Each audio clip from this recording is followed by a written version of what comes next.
tu crois que la NBA, c'est la seule ligue de basket professionnelle, assis-toi, t'es au bon endroit, on discute. Mais avant ça, je vais me présenter quand même parce qu'ici, on est poli. Enchantée, moi c'est Gwenaëlle. Je travaille actuellement pour devenir agent de joueur de basket et mon mari est joueur professionnel de basketball. Autant vous dire que le basket, c'est le travail, notre quotidien et bien souvent notre mode de vie. Grâce et parfois à cause du basket, on a vécu dans plein de pays différents. Et honnêtement, c'est une expérience incroyable qui n'est pas toujours facile d'ailleurs et qui n'est pas toujours très bien compris de l'extérieur. C'est d'ailleurs pour ça que j'ai décidé de faire cette vidéo. Bref, assez parlé de moi, on rentre tout de suite dans le vif du sujet. Overseas basketball, qu'est-ce que ça veut dire exactement? C'est le terme qu'on utilise plus principalement pour les joueurs de basket américains qui ne jouent ni en NBA ni en G-League. Si tu découvres un petit peu tout ça aujourd'hui, pour faire simple, la NBA c'est la ligue la plus grosse au monde qui se trouve aux États-Unis. La G-League, c'est la ligue qui est en dessous, la NBA en quelque sorte, qui est beaucoup moins grande mais qui est professionnelle aux États-Unis. Si tu n'es pas en NBA, le seul autre moyen d'être joueur professionnel de basket, c'est de jouer en G-League. Si tu es encore à l'université, tu n'es pas professionnel, mais tu peux jouer à l'université. Et en université aux États-Unis, je dirais que c'est quand même une bonne préparation pour le monde professionnel. Et c'est même presque professionnel, puisque finalement, maintenant, les joueurs sont payés, même si c'est pas pour le basket directement. C'est via des deals plutôt marketing et de sponsors d'image. Ça reste une rémunération et ils jouent devant énormément de personnes. Donc bon, l'université ça se discute, mais aux États-Unis le seul moyen d'être pro c'est si tu joues en NBA, si tu joues en G-League. La G-League, en gros, c'est donc la ligue qui est en dessous de la NBA. Cette ligue, en général, elle sert plutôt comme un tremplin vers la NBA ou une ligue pour le développement de skills. C'est pas forcément une ligue où on va gagner énormément d'argent, donc c'est surtout une ligue transitoire. La plupart des joueurs qui jouent en G-League, ils ont quand même cette aspiration d'aller jouer en NBA par la suite ou d'aller jouer ailleurs. Et donc tout ce qui est en dehors de la NBA et la G-League, c'est considéré comme overseas basketball. Il y a un truc très important à comprendre avec le overseas basketball, c'est qu'il y a du basket partout dans le monde. Mais quand je vous dis littéralement partout, c'est même des pays que vous ne soupçonneriez pas. L'Europe, l'Asie, le Moyen-Orient, l'Amérique du Sud, l'Afrique, sur tous les continents. Bien sûr que toutes ces ligues ne se valent pas. Le salaire peut être différent, l'exposition médiatique, le jeu, les infrastructures, le coaching, la ligue en elle-même. Tout varie énormément d'une ligue à l'autre, d'un pays à l'autre et même géré d'un continent à l'autre. Le marché asiatique est complètement différent par exemple du marché européen.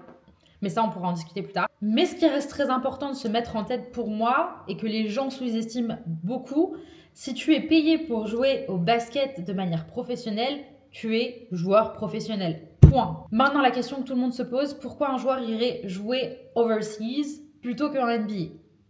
Spoiler alert, c'est pas toujours un choix. Déjà, il faut comprendre qu'il y a des millions de joueurs professionnels de basketball dans le monde, mais il n'y a que 450 joueurs à peu près en NBA. Donc dites-vous bien que ça reste quand même un nombre restreint, même si ça paraît énorme comme ça. Et honnêtement, parfois, même des joueurs qui sont très bons, très dominants à l'université, ne sont pas draftés pour aller en NBA. Et pourtant, c'est des joueurs qui peuvent vivre du basket, voyager, gagner très bien leur vie, jouer très bien, avoir un rôle majeur dans une équipe, mais ne pas finir en NBA. Tout d'abord, pour accéder à la NBA, il faut être drafté et donc inscrit à la draft. Ou alors, on peut aussi être signé un peu plus tard dans sa carrière par la NBA. Ça arrive de nombreuses fois, mais ça n'arrive pas pour tout le monde. Donc il ne faut pas forcément se reposer que sur cet espoir de même si on n'est pas drafté, on peut quand même accéder à la NBA. C'est pas tout le monde qui accède à la NBA par la draft, et c'est encore moins tout le monde qui accède à la NBA sans être drafté. Pour certains joueurs, honnêtement, le overseas basketball, c'est une opportunité économique parce qu'on peut aussi gagner beaucoup d'argent selon les ligues, selon les pays, selon les équipes. C'est aussi une opportunité finalement de continuer à jouer puisque s'ils ne sont pas draftés, c'est des gens qui vont devoir arrêter de jouer au basket alors qu'il y a toute une opportunité dans plein d'autres pays du monde. Mais attention, je préfère être honnête avec vous, le overseas basketball, c'est pas que du glamour comme les gens peuvent l'imaginer. Parfois, il y a un petit peu cette image que c'est juste, voilà, on gagne de l'argent, on joue au basket et c'est génial et c'est fun. Honnêtement, la réalité peut être vraiment différente. Si tu joues en Euroleague, bien sûr que ça reste une des ligues la plus grosse en Europe. Donc, c'est des joueurs qui gagnent beaucoup plus d'argent, donc des joueurs qui vont être mis dans des situations qui sont plus favorables. Maintenant, il va y avoir une énorme différence entre, par exemple, un joueur qui va jouer en première division en France et un joueur qui va jouer en deuxième division dans une ligue qui est un petit peu moins importante. Donc voilà, bref, vous comprenez un petit peu qu'il y a des niveaux de confort selon l'endroit, le club principalement aussi, et la ligue dans laquelle le joueur va atterrir. C'est très cool quand on va jouer au basket en Europe, dans d'autres pays que les États-Unis. Ça permet de voyager, ça permet de découvrir de nouveaux endroits, ça permet d'être payé pour jouer au basket. Mais il n'y a pas que ça, il y a aussi plein d'autres choses, le choc culturel, l'éloignement de la famille, des conditions qui sont pas toujours très bonnes, des blessures, la charge mentale, le devoir de performer beaucoup plus parce que souvent un étranger comparé à un joueur local a cette pression de devoir performer beaucoup plus qu'un joueur local, par exemple. Les Américains, principalement, c'est les premiers qui vont sauter quand il y a un problème dans une équipe. Les joueurs locaux, en général, ce ne seront pas forcément les joueurs qu'on va couper. Même si ça arrive, encore une fois, je ne fais pas de généralité, mais c'est quand même un cas qui est moins commun. En gros, il y a aussi quand même une considération qui est très différente entre le fait que tu sois un joueur local et un joueur étranger. Au-delà de ça, il y a aussi l'instabilité des contrats dans certains pays. C'est très facile de faire sauter son contrat. En France, on a quand même de la chance, les contrats sont plutôt bien sécurisés. Mais dans d'autres pays, les contrats sont pas toujours stables. Il y a des contrats, par exemple, 3 mois garantis et puis après, tu sais pas. Ou alors des contrats pas garantis, donc des joueurs vont dans des situations, ils peuvent se faire couper du jour au lendemain et ça s'arrête. Et bah, t'as plus de job.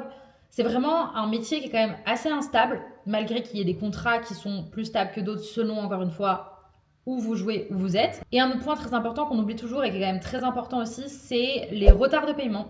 Il y a beaucoup de ligues ou d'équipes qui ont d'énormes retards de paiement. Il faut quand même se dire que malgré que le joueur en général est logé dans le pays dans lequel il vient jouer, bah, c'est quelqu'un qui a des factures à payer. Et parfois, les retards de paiement sont vraiment inadmissibles. Il y a des joueurs qui se battent encore pour des contrats qu'ils ont eus il y a 2-3 ans dans des équipes, dans certains pays, pour récupérer l'argent que le club leur doit. Et si on fait le parallèle entre quelqu'un qui a un job normal de corporate, si la personne n'est pas payée pendant 2 mois, elle va pas continuer à travailler. Il y a des choses qui vont tomber sur l'employeur. Ça peut pas juste se passer comme ça. Et dans le basket, c'est quelque chose qui arrive souvent, même s'il y a des moyens de recours, du moins des tribunaux, etc., par rapport au sport. Ça reste des situations qui sont encore trop communes et qui ajoutent une sorte de pression et de stress sur un joueur qui va jouer dans certaines situations parce que on ne sait pas toujours dans quelle situation on va atterrir. Et ça, je pourrais tellement vous faire plein de vidéos sur différentes situations de vie avec le basket. Souvent, les joueurs, en plus, ils vont avec leur famille parfois. Tu peux très vite te retrouver dans des situations qui sont très délicates. Il y a quand même beaucoup de paramètres qu'il faut prendre en compte. C'est pas du tout pour plaindre, c'est vraiment pour vous donner une vision globale de cette vie, du positif qui est énorme parce que ce que tu vis avec le sport, pour moi, c'est incomparable avec n'importe quel autre job et donc il y a des avantages incroyables. Mais il y a aussi des côtés qui sont très négatifs et plus compliqués à gérer. Plus compliqués à gérer parce que ça reste quand même un métier qui est instable. Pour revenir aux joueurs de basket, souvent les étrangers, ils sont censés faire la différence. S'ils ne font pas la différence, c'est clac clac, tu emballes tes valises et tu retournes chez toi dans ton pays. Et ça, je trouve que c'est quelque chose que très peu de gens voient de l'extérieur. Souvent, d'ailleurs, les gens sont le premier dans les commentaires à dire ouais, vas-y, il est nul, lui rentrer, ramenez-le chez lui.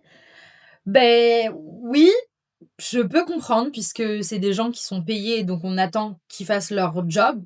C'est complètement normal et ça s'entend. Mais parfois, je trouve que les gens sont vraiment à l'extrême, quoi. Il faut laisser aussi parfois l'adaptation d'une ligue à une autre à un joueur. C'est pas parce qu'il y a un mauvais match que la personne n'est pas bonne. Parfois, c'est l'environnement. J'ai aussi déjà vu des joueurs performer dans une équipe et moins dans une autre, parce que, bah, l'environnement, les autres joueurs avec lesquels, comment l'équipe a été construite. Parce que mine de rien, il y a parfois le problème de la construction des équipes. Il y a des équipes qui sont incapables de construire des équipes, correctes, qui prennent pas les bons joueurs pour une cohésion et pour un jeu qui fonctionne et qui après vont se plaindre que ça ne fonctionne pas.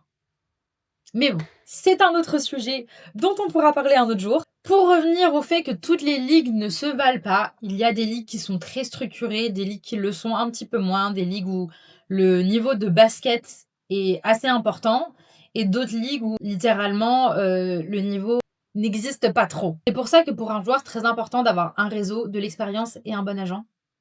Et ça fait toute la différence. Il y a des joueurs, parfois, c'est pas forcément des joueurs exceptionnels, c'est des joueurs qui taffent comme tout le monde, qui vont réussir à avoir des opportunités comparé à d'autres joueurs qui sont peut-être plus talentueux, qui n'auront pas ces opportunités parce que leur agent n'a pas réussi à ouvrir les portes qu'il fallait pour eux. Parce que mine de rien, si on n'est pas visible, il faut avoir un agent qui va nous vendre correctement et nous mettre au bon endroit par rapport aux besoins du joueur et aux besoins de l'équipe. Et le choix d'un agent, c'est quand même un choix crucial pour la suite de la carrière d'un joueur.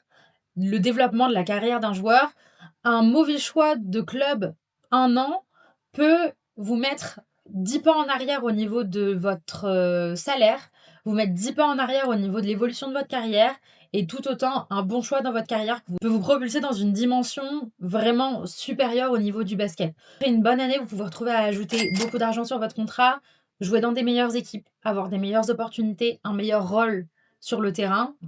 Ça reste quand même quelque chose de très important. Si tu regardes cette vidéo et que tu es un joueur, parent d'un joueur, futur joueur, fan de basket, mon but, c'est un petit peu de démystifier tout ce qui est cet environnement de basket pour que tout le monde comprenne un petit peu mieux, de partager avec vous l'intérieur de cette vie-là. Aussi te montrer que le basket professionnel ne se limite pas à la NBA et surtout donner une vision réaliste de ce que c'est la vie avec le basket professionnel. En gros, globalement, le basket professionnel, c'est des rêves, des sacrifices, des opportunités. Et selon ce que vous allez choisir en tant que joueur, ça peut très vite changer. Mais c'est aussi une vraie carrière, une vraie vie et une vraie passion. Je trouve que c'est quand même quelque chose de très très important de pouvoir vivre de sa passion. C'est même un goal. Il y a plein de gens dans leur vie qui n'arrivent pas un jour à atteindre le fait de vivre de leur passion. La plupart des joueurs de basket, c'est des gens qui vivent de leur passion tous les jours. Malgré ça, il y a pas mal de choses qui sont pas faciles à gérer au quotidien, mais je trouve que ça reste quelque chose, d'incroyable de pouvoir jouer professionnellement. Si ce sujet t'intéresse, n'hésite pas à me le dire dans les commentaires si tu as appris des choses, si tu veux en savoir plus. J'ai essayé de faire une première vidéo avec une vision un petit peu globale du jeu, de ce qu'est le basket à l'étranger. Maintenant, bien sûr que j'ai hâte de vous faire d'autres vidéos sur le métier d'agent de joueur de basket, les différentes ligues en Europe, en Asie, etc. Rentrer plus dans les détails sur la vie avec le basket, les contrats, qu'est-ce qui peut aller dans le bon sens, qu'est-ce qui peut aller dans le mauvais sens. N'hésitez pas à me dire ce que vous avez envie de voir par rapport à tout ça. Ce serait un plaisir de vous partager plus sur vraiment toute la réalité du basket professionnel, mais aussi de vous partager la réalité des familles des joueurs, puisque c'est quelque chose que je vis au quotidien. Et chaque année, je découvre des nouvelles choses qui sont plutôt challengeantes ou pas, des côtés positifs, des côtés négatifs. Et je trouve que c'est toujours intéressant de pouvoir le partager et vous montrer. Si vous avez aimé cette vidéo, bien sûr, n'hésitez pas à liker, vous abonner. On se retrouve très vite pour la suite. Ciao!